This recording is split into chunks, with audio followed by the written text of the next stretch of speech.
Handoff goes to Steve right up the middle. There goes Steve. He's at the 10, the 5, end zone. Touchdown, Steve Slaton. And he fires the ball into the end zone. Caught, touchdown, West Virginia.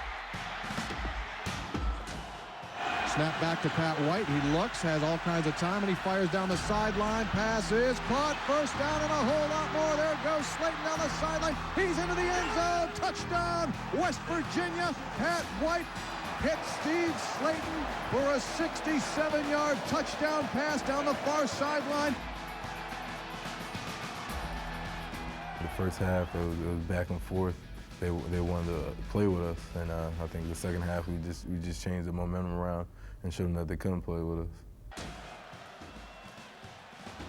And here comes Pat White keeping it. Pat's running to the 45, gets a block midfield, and here he goes. 35, 30, counted off for me. 20, 15, 10, 5, end zone, touchdown, Patrick White, a 64-yard touchdown run.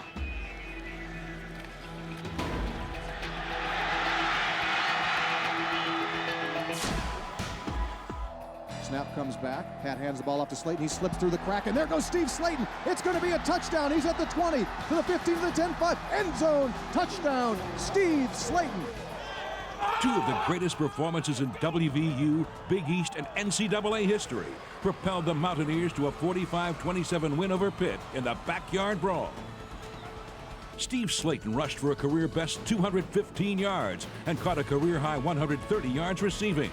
Patrick White rushed for 220 yards and passed for 204 as the Mountaineers racked up a decade-best 641 yards of total offense. The duo became just the third set of teammates in NCAA history to rush for more than 200 yards in the same game. It seemed like it was the Pat White and Steve Slaton show. You know, they're throwing the ball to each other, hand the ball off, just passing it. You know, and they took a hold of that game, you know, and broke a lot of records that night. White became the first player in Big East history and just the 9th in NCAA history to rush for 200 yards and pass for 200 yards in the same game. White's 424 yards of total offense tied a WVU school record. You know, obviously Steve Slaton had some big plays, both catch and receiving, and Pat White, I thought, proved himself as one of the best players in the country in that day, both what he did with his legs and with his arm and leading our football team.